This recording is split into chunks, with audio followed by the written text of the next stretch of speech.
The PGN Bridges project appears to be fully funded by the Export-Import Bank of Korea in the amount of 174.49 billion plus. Is there an urgency to transfer the PhilHealth funds when the project is already fully funded? Your Honor, this is a matter really of delving into the wisdom of the legislature in allocating funds. Yes. So while funding a project that is already fully funded under the category of unprogrammed. Has the government spent even a single centavo from that loan, considering that the project has not even started? There is nothing to spend for if the project has not even started. Muling tinanong ni Lazaro Javier C. Guevara kung wala pang nagasto sa loan, bakit kailangan pang ilipat ang pondo ng PhilHealth para rito? Dagdag pa rito, nagkaroon din ng karagdagang pondo ang kaparehong proyekto noong 2022 na nagkakahalaga ng 50 million pesos at 57 million pesos noong 2023. Nangako naman ang SOLJE na aalamin nila ang detalye hinggil sa issue na ito. Itutuloy naman ng Korte Suprema ang oral arguments sa mga petisyon kontra sa paglipat ng pondo ng PhilHealth sa March 4 ng alas 2 ng hapon. Kasi nakakalungkot na masyado. Diyos ko, yung issue lang ng PhilHealth, Diyos ko. Nakakapanghina. Oo, kung ikaw ay mahirap at nagbayad ka ng maayos sa PhilHealth, At hinulugan mo yun. pag nabalitaan mo yung ginawa sa PhilHealth, mamamatay ka agad. Kaya Diba? nga iba parang ang tawag na PhilWealth eh. Sobra. Diba? Grabe po yung kasamaan nyo. Yung mga nagnakaw sa PhilHealth, kung Kasi sino man yung yun, ang grabe po ng kasamaan. umaasa doon yung mga Harold Respi Show in Aresto. Ito si Attorney Harold Respi Show and this is the Respi Show. Noong Thursday, February 6, inaresto ako ng mga pulis ng Reyna Mercedes sa bisa ng warrant of arrest na inisyu ng Regional Trial Court ng Isabela. Kung maalala ninyo, ako ay kinasuhan ni Malu Saguban at ni Francis Saguban ng cyber libel, total 2 counts. Pinasa nila sa prosecutor's office. Malamang panalo sila sa prosecutor's office kaya dinala nila yung case sa trial court. At sinabi ng judge, well, mukha namang dapat iharap si Harold Respicio dito for trial kaya nag-issue sila ng warrant of arrest para arestuhin ako. Kaya nung Thursday, inaresto ako ng pulis ng Reyna Mercedes, binuk ako sa presinto, binuk ako sa court, binuk ako sa provincial jail at sa awa ng Diyos, naka-bail naman ako at layan na ako ulit. So gusto ko lang magpasalamat sa lahat ng mga public officials at taong involved noong ako ay naaresto at prinases ang aking booking sa court at sa provincial jail. Gusto kong magpasalamat sa professional handling ng ating mga kapulisan dito sa Reyna Mercedes. Excellent! Gusto ko rin magpasalamat sa RHU ng Reyna Mercedes sa ginawa nilang medical exam sa akin. Super professional. Ang sarap kausap ni Dr. I think Paul Respicio. Ang sarap niyang kausap nung araw na yun, ang saya-saya ng usapan. Nakalimutan kong naaresto pala ako. Dapat pala ako malungkot ng araw na yun. Maraming salamat din sa officers ng Office of the Clerk of Court ng probinsya ng Isabela. Maraming salamat din sa staff ng Branch 16 ng Korte.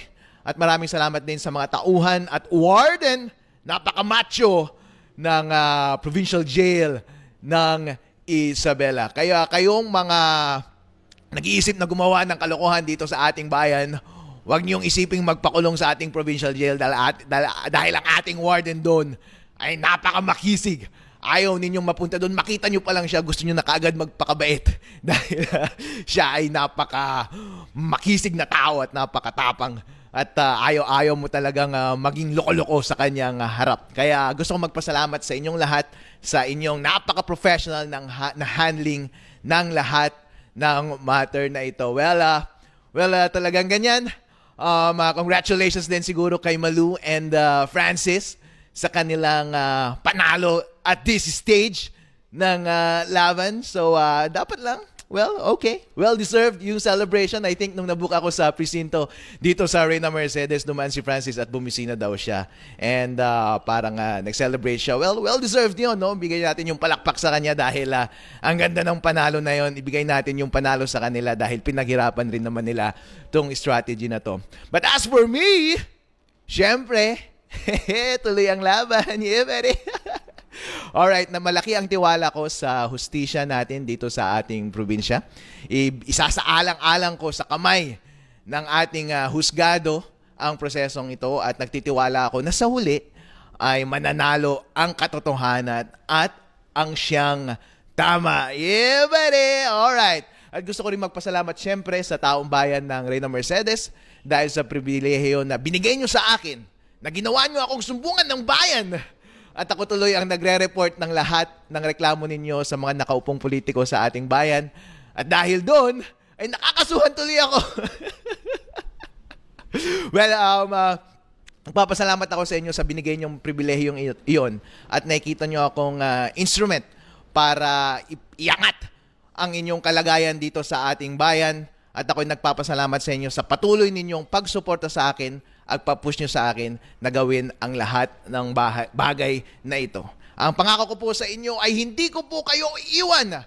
Kahit ano ang gawin nila sa akin ay hindi po ako aatras at lahat tayo ay lalaban ng sama-sama. Dahil lahat ng ito ay ginagawa ko po para sa inyo. Dahil yun lamang ang aking maisusukli sa ibinigay ninyong pribilehiyo sa akin na kayo at pagsilbihan na irepresenta kayo ng tama para makuha natin lahat ng ating mga karapatan. Alright? So, I think from here forward, wala na tayong masyadong ipag-alala kasi nagawa naman na nila lahat ang pwede nilang gawin sa akin. So, ang kulang nilang, Francis, isa na lang natitira mong bala.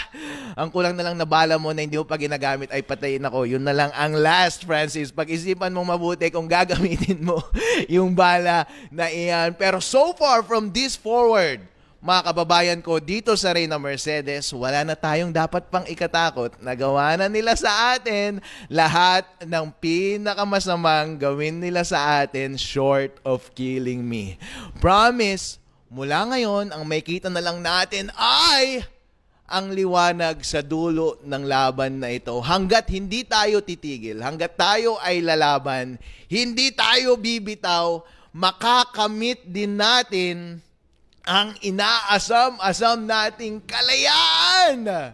At sa wakas, pantay-pantay na trato sa atin dito sa bayan ng Reyna Mercedes. Alright? So excited na ba kayo na makawala sa pang-aabuso ng mga nakaupong politiko dito sa ating bayan? Excited na ba kayo na makuha ang inyong tanging karapatan mula sa ating gobyerno? Excited na ba kayo na maramdaman din ninyo ang daang-daang milyong pera ng ating bayan? Yes! Nakaka-excite, Attorney Harold Respicio. Alright, yan po ang pangako ko sa inyo, mga kababayan at mga kapatid dito sa Reyna Mercedes. Gagawin ko po ang lahat. Nagawa na nila lahat sa akin. Wala na silang pwedeng gawin pa sa akin kundi patayin ako. Hindi na ako atras. Wala nang atrasan ito. Napasubo na ako. Promise. Gagawin ko po ang lahat para maitama lahat ng nakikita nating kamalian at least sa gobyerno natin dito sa bayan ng Reyna Mercedes. Number 1, sasabihin ko lahat sa inyo, lahat ng perang pumapasok sa ating bayan at gagawin namin ang lahat para ang lahat ng ito ay maibigay sa inyo ng buo at walang kupit. So excited na ba kayo sa mga bagay na yon? Alright. So hanggat may mga taong mga nagugutom dito sa ating bayan, merong pera naman ng ating bayan. Hanggat merong mga magsasaka na walang trabaho, hindi regular, hanggat hindi pantay-pantay ang trato sa ating mga mahihirap pagdating sa pagbibigay ng benepisyo, hanggat hindi tama ang paggastos ng ating pera ng bayan, hanggat inaabuso tayo ng mga kapitan, hanggat ibinubulsa nila ang pera ng bayan, hanggat ginagasto nila ito para sa kanilang bisyo at luho, hanggat ginagamit nila ang ating pera upang bayaran ang ating mga public officials na sila rin mismo ang mag-aabuso sa atin, hanggat ginagamit nila ang lahat ng perang ito para tayo ay apihin, hindi po kayo iiwan ni Attorney Harold Respicio. Tuloy-tuloy po tayong lalaban, mga kapatid.